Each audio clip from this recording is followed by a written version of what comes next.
तो बहुत बार जब आप दूसरे लोगों को देखते हो वो सारी शोहरत के साथ, वो नेम फेम मनी के साथ, वो बड़े बड़े नंबर्स के साथ, तो आप अपने भीतर एक सवाल हमेशा करते हो कि क्या आप आपने कुछ गड़बड़ किया क्या? तो आप पूरा पास चेक करते हो कि सब कुछ चेक करते हो। स्कूलिंग में सब कुछ ठीक रहा ना, मतलब आपका आप एकेडमिक वाइज कैसे बच्चे थे आप ये चेक करते हो। तो आप पाते हो नहीं, आप तो खतरनाक वाले टॉपर थे। फिर आप कॉलेज चेक करते हो, आप उसमें कैसे स्टूडेंट रहे हो, फिर आप पाते हो नहीं बढ़िया स्टूडेंट थे। तो अल्टीमेटली आप कहीं ना कहीं पूरा का पूरा पास चेक करते हो कि आपने अभी तक बहुत मेहनत करी, बहुत मशक्कत करी, हर एक क्षेत्र में काफी बेहतरीन करते आए हो। तो फिर अब आप फिर उनको देखते हो कि उनका कैसा बैकग्राउंड है, उनकी कैसी स्कूलिंग, उनके पास कौन सी एजुकेशन है, क्या क्वालिफिकेशंस है, क्या स्किल्स है, क्या टैलेंट है, वो सब कुछ चीजें आप देखते हो। फिर खुद को देखते हो और आप कहीं ना कहीं बहुत सारे लोग ऐसे होंगे जो पाते होंगे कि जिनके पास बड़े बड़े नंबर्स हैं या नेम फेम मनी शोहरत सब कुछ है, उनके कंपैरिजन में बहुत ही साधारण से लोग जो होंगे वो ज्यादा काबिल, ज्यादा टैलेंटेड होंगे, ज्यादा स्किल्ड होंगे, ज्यादा प्रतिभावान होंगे। तो बहुत पेनफुल होता है तब जब कोई इंसान ऐसा पाकर अपने आप को शांत कर पाता है। पता नहीं क्या कहकर शांत करता होगा। वो सिर्फ तो ये नहीं कह सकता कि सब भाग्य का खेल है, या फिर दूसरी भाषा में कहें जो हमारी आध्यात्मिक गुरु भाषा बोलते हैं तो कहते हैं प्रारब्ध है हमारा प्रारब्ध है, पिछले जन्म का, हमारे कर्मों का प्रारब्ध है, इसलिए हमें ये सब कुछ मिल रहा है। तो यार हम सिर्फ इसको मान करके नहीं तसल्ली कर सकते ना कि यार इनका प्रारब्ध है तो क्या मतलब मेरा नहीं है, मतलब मैंने क्या गलत किया था, मैं इसको ठीक कैसे करूँ। अब अगर मैं मान लेती हूँ कि चलो ठीक है ये कर्मों का फल है, ये प्रारब्ध है, वगैरह वगैरह वगैरह जो भाषा बोलते हैं हमारे और भी बड़े बड़े स्पिरिचुअल ओरेटर्स, तो हम ये मानकर नहीं शांत बैठ सकते ना कि भाई तुम्हारा प्रारब्ध है तो चलो तुमको मिल रहा है, तुमको वो सब मिल रहा है, हमको तो उसका मतलब माइनस में भी नहीं मिल रहा है। मैंने क्या गलती करी? क्या मैं डिसिप्लिन नहीं हूँ, पंक्चुअल नहीं हूँ, हार्ड वर्किंग नहीं हूँ, पेशेंस नहीं है, या फिर स्किल नहीं है, एजुकेशन सब कुछ है, फिर कहाँ कमी रह गई मुझ में? मैं क्यों नहीं वो कर पाई या कर पाया? या फिर आप अपने आप को बहुत ज्यादा सवाल करते रहते हो। आपको समझ नहीं आता कि क्या कभी भी ऐसा होगा जब मैं खुद को प्रूफ तो नहीं बोलूंगी, मतलब मेहनत की सार्थकता क्या कभी मुझे मिलेगी? क्या मेरी मेहनत में कमी रह गई? मैं कहाँ और मेहनत करूं? मैं क्या ठीक करूं? क्या मेरे एफर्ट्स कम रहे? मैं कितना एफर्ट्स ठीक करूं? आपने इतनी मेहनत करी है पूरे 1 दशक तक, पर वो रिजल्ट्स वैसे से इधर उधर भी नहीं है, मतलब आसपास भी नहीं है।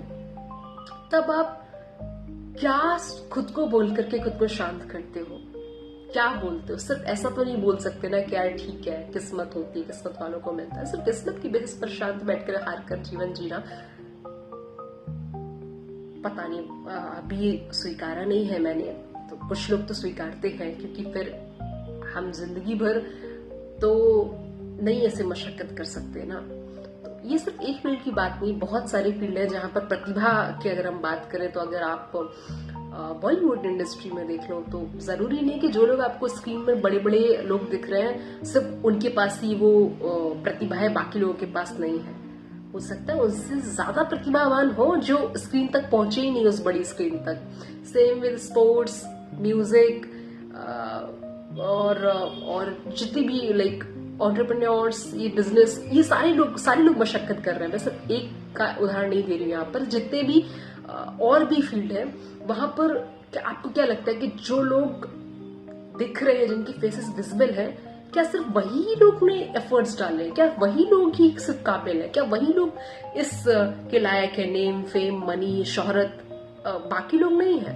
मुझे ऐसा लगता है कि इसको स्वीकार कर पाना बहुत मुश्किल है। मैंने ये सवाल बड़े बड़े दिग्गजों से भी पूछा कि तो फिर उनका बस ऐसा था कि आप काम करते रहो, मिलना होगा तो मिल जाएगा, नहीं मिलना होगा तो नहीं मिलेगा। ऐसे कैसे यार?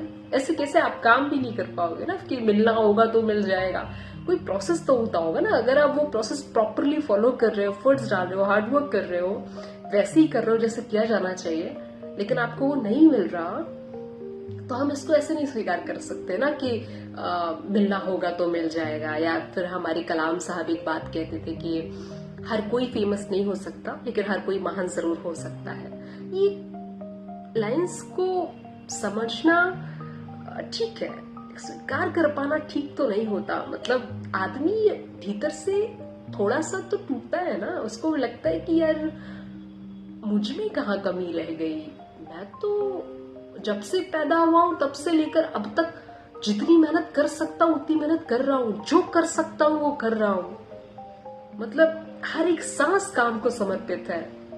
और उधर दूसरी दिशा में जिनके पास नेम, फेम, मनी, लाभ, शानदार लाइफस्टाइल, अरे मतलब जितना जो कुछ हम स्वर्ग जैसी जिंदगी में इमेजिन कर सकते हैं वो उनके पास है,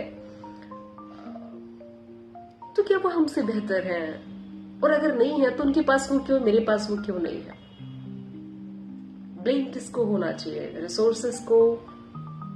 किस चीज को ब्लेम कर सकते हैं? या खुद की किस्मत को ब्लेम करें? ये ब्लेम करना भी उचित है या नहीं? या स्वीकार अगर कर ले तो क्या स्वीकार करना हल है? स्वीकार करके चुपचाप हाथ पे हाथ रख के बैठ जाए कि ठीक है अभी उनका प्रारब्ध है, मेरा तो होगा नहीं, चलो शायद किस्मत ही ऐसी होती है, सबको कहाँ ही कुछ मिलता है, या फिर सब कहाँ ही फेमस होते हैं। यहाँ पर बात सिर्फ फेमस होने की नहीं कर रही हूँ, वो एक फैक्टर मात्र है। मैं मेहनत के परिणाम की बात करूँ। आदमी मेहनत क्यों करता है? फल के लिए मेहनत करता है ना, परिणाम के लिए मेहनत करता है ना।